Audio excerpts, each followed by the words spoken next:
अध्यक्ष महोदय, मी अर्थसंकल्प तर सादर करणारच आहे, परंतु सन्माननीय भास्कररावांनी एक मुद्दा इथे उपस्थित केला आहे.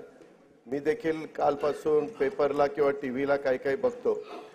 अध्यक्ष महोदय, मधल्या काळामध्ये देखील अशाच पद्धतीनं निगेटिव्ह त्याच्यामध्ये फेक नरेटिव्ह असं निर्माण करण्याचा प्रयत्न करण्यात आला. मी पण आज राज्याचा 10व्यांदा अर्थसंकल्प सादर करत आहे. त्याच्यावर अध्यक्ष महोदय, मला ह्या गोष्टीचा थोडा बहुत अनुभव आहे. जनतेचा पाठिंबा होता, सभागृहाचा पाठिंबा होता, म्हणूनच मी ते करू शकलो. हे मी कदापि विसरू शकत नाही. परंतु अध्यक्ष महोदय, अशा प्रकारची चर्चा करणं आणि ते आधीच करणं आणि काहीतरी लोकांच्या मध्ये फेक नरेटिव्ह निर्माण करणं हे कुठेतरी अध्यक्ष महोदय थांबलं पाहिजे. याची नोंद आपण देखील त्या ठिकाणी घेतली पाहिजे, अशी मी सुरुवातीलाच आपल्याला विनंती करतो. सन्माननीय अध्यक्ष महोदय, मी आपल्या अनुमतीने सन 2024-25 या वर्षाचा अतिरिक्त अर्थसंकल्प सभागृहाला सादर करतो आहे. उदंड पाहिले, उदंड ऐकिले, उदंड वर्णिले क्षेत्र महिमे, ऐसी चंद्रभागा ऐसे भीमा तीर, ऐसा विटेवर देव कोठे, ऐसे संत जन ऐसे हरीचे दास, ऐसा नाम घोष सांगा कोठे, तुका म्हणे आम्हा अनाथा कारणे पंढरी निर्माण केली देवे. बोला कुंडली वरते हरी विठ्ठल श्री ज्ञानदेव तुकाराम पंढरीनाथ महाराज की जय. अध्यक्ष महोदय, श्री संत तुकाराम महाराजांनी वर्णन केलेल्या महाराष्ट्राचा आराध्य दैवत श्री विठ्ठलाच्या दर्शनाला अवघ्या महाराष्ट्रातून वैष्णवांच्या दिंड्या निघाल्या आहेत. जगद्गुरु संत तुकाराम महाराजांच्या पालखीचे आजच देहूतून प्रस्थान होते आहे. ज्ञानेश्वर माऊलींची पालखी उद्या आळंदीवरून निघेल. साधारण 1000 वर्षाची परंपरा असलेल्या या वारीशी वारकरी भक्ती मार्गाशी महाराष्ट्राची नाळ जोडलेली आहे. याची जाणीव या सरकारला आहे. महाराष्ट्राची ओळख म्हणून जिची जगभर दखल घेतली जाते त्या पंढरपूरच्या वारीचा म्हणूनच आपण जागतिक वारसा नामांकनासाठी युनेस्कोकडे प्रस्ताव पाठवतो आहेत. आपल्या परंपरेची पताका खांद्यावर घेऊन जाणाऱ्या लाखो वारकऱ्यांविषयी कृतज्ञता म्हणून सरकारने या वर्षापासून प्रतिदिंडी 20,000 रुपये निधी देण्याचा निर्णय घेतला आहे. निर्मल वारीसाठी 36 कोटी 71 लाख रुपयांचा निधी उपलब्ध करून दिला आहे. मुख्यमंत्री वैद्यकीय सहाय्यता कक्षाच्या माध्यमातून देहू, आळंदी ते पंढरपूर या दोन्ही मुख्य पालखी मार्गावरील सर्व वारकऱ्यांची आरोग्य तपासणी केली जाणार आहे. आवश्यकतेनुसार मोफत औषधोपचार देखील केले जाणार आहेत. कीर्तनकार, वारकरी, भजनी मंडळ यांना सोयी सुविधा उपलब्ध करून देण्यासाठी तसेच पालखी मार्गाचे व्यवस्थापन करण्यासाठी मुख्यमंत्री वारकरी संप्रदाय महामंडळ स्थापन करण्याचा निर्णय घेण्यात आलेला आहे. लोकसभेच्या नुकत्याच झालेल्या निवडणुकीमध्ये राष्ट्रीय लोकशाही आघाडीला बहुमत प्राप्त झाले आहे. केंद्रात माननीय श्री नरेंद्र मोदीजी यांच्या नेतृत्वाखाली सलग 3ऱ्यांदा सरकार स्थापन झाले आहे. माननीय पंतप्रधानांचे देखील मी त्यासाठी आपल्या सर्वांच्या तर्फे मनपूर्वक अभिनंदन करतो. महाराष्ट्राला सहकार्य करण्याबाबत केंद्र शासनाने नेहमीच सकारात्मक भूमिका घेतली आहे. केंद्र शासनाच्या 3ऱ्यांदा सरकार आल्यानंतर पहिल्याच मंत्रिमंडळाच्या बैठकीमध्ये महाराष्ट्र राज्यातील 76,200 कोटी रुपये किमतीचा वाढवण बंदर प्रकल्पाला मंजुरी देण्यात आली आहे. त्यामुळे राज्याच्या आर्थिक विकासाला चालना मिळणार आहे. त्याद्वारे 10 लाखाहून अधिक रोजगार निर्माण होणार आहे. यापुढील 5 वर्षही केंद्र शासनाचे असेच भक्कम पाठबळ राज्याला लाभेल याची खात्री मी बाळगतो. दिनांक 27 फेब्रुवारी 2024 रोजी मी सभागृहाला राज्याचा 2024-25 या आर्थिक वर्षाचा अंतरिम अर्थसंकल्प सादर केला होता. पायाभूत सुविधांवरील खर्चात वाढ करून राज्याची अर्थव्यवस्था $1 ट्रिलियन करण्याचा निर्धार त्यात व्यक्त करण्यात आला होता. रेल्वे, रस्ते, मेट्रो मार्ग, विमानतळ, बंदरे व उद्योग अशा विविध क्षेत्रातील गुंतवणुकीबाबतही मी त्यावेळी सविस्तर उल्लेख केला होता. अर्थव्यवस्थेचे आकारमान वाढल्यानंतर सरासरी दरडोई उत्पन्नात वाढ होणार आहेच, पण त्याचबरोबर राज्याच्या आर्थिक प्रगतीचे पुरेसे लाभ न होणाऱ्या घटकांच्या वैयक्तिक उत्पन्नात देखील लक्षणीय वाढ कशी होईल यासाठी प्रयत्न करणं गरजेचे आहे। महिला, शेतकरी, युवा, मागासवर्ग आणि सर्व समाजातील गरिबांना भरीव आर्थिक मदत आणि प्रगतीच्या संधी उपलब्ध करून देणे हा अतिरिक्त अर्थसंकल्पाचा मुख्य हेतू आहे। शाहू फुले आंबेडकरांच्या विचाराच्या पुरोगामित्वाचा वारसा जपत महाराष्ट्राने महिलांना केंद्रस्थानी ठेवून विकासाची वाटचाल केली आहे। शिक्षण, नोकरी आणि राजकीय क्षेत्रात महिलांना आरक्षण देणारे महाराष्ट्र हे देशातील पहिले राज्य आहे। राज्याने 1994 मध्ये पहिले महिला धोरण जाहीर केले, त्यात वेळोवेळी काल सुसंगत सुधारणा करण्यात आल्या। नुकतेच राज्याचे चौथे अष्टसूत्री महिला धोरण जाहीर करण्यात आले आहे। महिला व मुलींना सामाजिक, प्रशासकीय आणि राजकीय क्षेत्रात समान हक्क व दर्जा प्राप्त होण्याकरता पोषण आहार, स्वास्थ्य, शिक्षण, उद्योजकता तसेच कौशल्य विकास आणि रोजगारांसाठी विविध योजना प्रभावीपणे राबवण्यात येतील। मुलींचे जन्माचे स्वागत करणारी आणि तिला वय वर्ष 18 पर्यंत अर्थसहाय्य करणारी लेक लाडकी योजना, गर्भवती मातांचे आरोग्य व संस्थात्मक प्रसूतीकरता जननी सुरक्षा योजना, प्रधानमंत्री मातृवंदना योजना, बचत गटाच्या माध्यमातून ग्रामीण महिलांचे सक्षमीकरण, बस प्रवासामध्ये सवलत, महिलांच्यासाठी विशेष बस, घर खरेदीसाठी मुद्रांक शुल्कात सवलत, कौटुंबिक समस्याग्रस्त महिलांच्यासाठी शक्ती सदन योजना, नोकरी करणाऱ्या महिलांच्यासाठी व्यवसाय करातून सूट, महिला वसतिगृहे, महिला केंद्रित पर्यटन धोरण अशा विविध योजनांची प्रभावी अंमलबजावणी करण्यात येत आहे। स्त्री ही कुटुंबाचा आधार असते, आता ती एकूणच समाजाचाच केंद्रबिंदू होते आहे।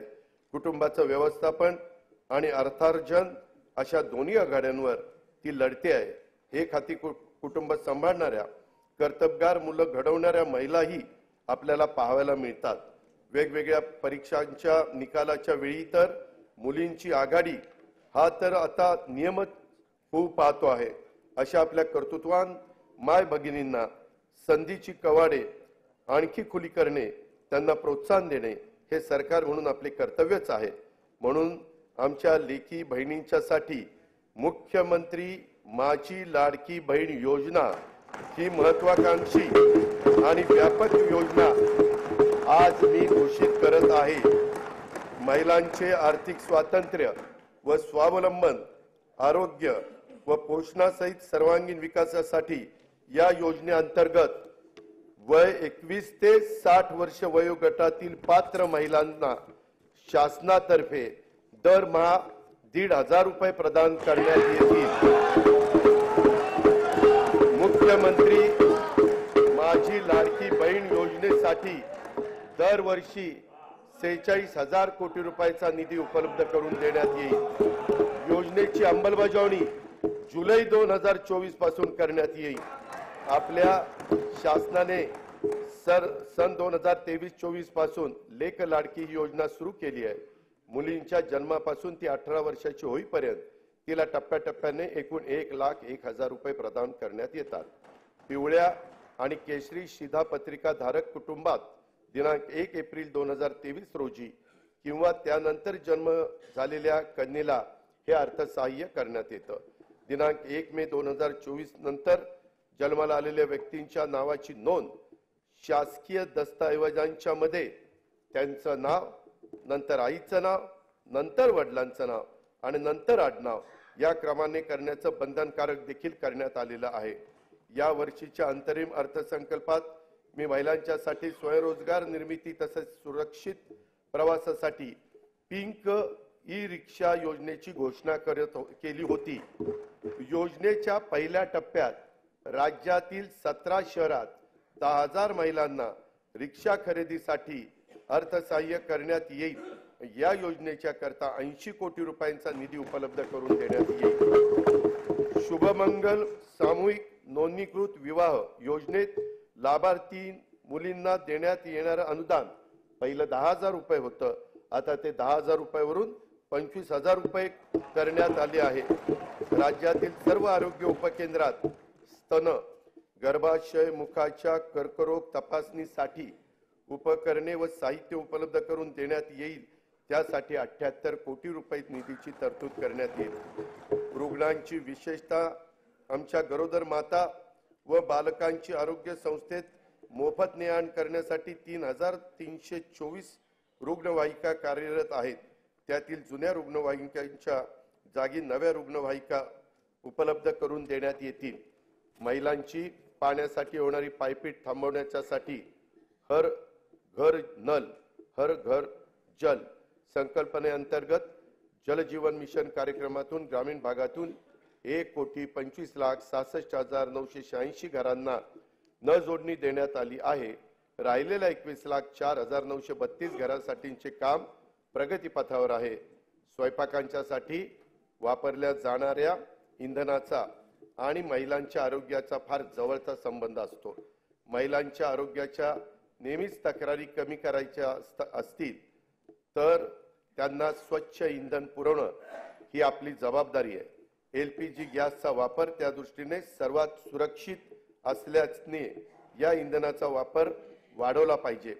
गॅस सिलेंडर प्रत्येक घराला परवडेल यासाठी प्रत्येक पात्र कुटुंबाला वर्षाला 3 गॅस सिलेंडर मोफत देणारी मुख्यमंत्री अन्नपूर्णा योजना मी आज जाहीर करत आहे। ही योजना पर्यावरण संरक्षणाला सहाय्यभूत ठरेल आणि 52,16,412 लाभार्थी कुटुंबांना या योजनेचा लाभ देण्यात येईल। अंगणवाडी सेविका, मदतनीस व मिनी अंगणवाडी सेविका यांना सध्या सेवानिवृत्ती, मृत्यू, राजीनामा इत्यादी प्रकरणी 1 लाख रुपयांपर्यंतचा लाभ देण्यात येत आहे। महाराष्ट्र राज्य ग्रामीण जीवनोन्नती अभियानाअंतर्गत 6,48,000 महिला बचत गट कार्यरत असून ही संख्या 7 लाख करण्यात येणार आहे। बचत गटाच्या फिरत्या निधीच्या रकमेत 15,000 वरून 30,000 रुपये वाढ करण्यात आली आहे। उल्वे, नवी मुंबई येथे युनिटी मॉल बांधण्यात येत असून त्यातून महिला बचत गट व कारागिरांना उत्पादनाच्या प्रदर्शन व विक्रीसाठी हक्काचे व्यासपीठ उपलब्ध होईल। महिला बचत गटांनी उत्पादित केलेल्या वस्तूंना सध्या उमेद मार्ट आणि ई-कॉमर्स ऑनलाईन प्लॅटफॉर्म तसेच प्रदर्शनाच्या माध्यमातून बाजारपेठ उपलब्ध करून दिली जाते। याद्वारे आतापर्यंत 15 लाख महिला ह्या लखपती दीदी होण्याचा मान मिळाला असून या वर्षात 25 लाख महिलांना लखपती करण्याचं उद्दिष्ट शासनाने ठरवलेलं आहे। महिला लघु उद्योजकांसाठी या आर्थिक वर्षापासून पुण्यश्लोक अहिल्यादेवी होळकर महिला स्टार्टअप योजना सुरू करण्यात येणार आहे।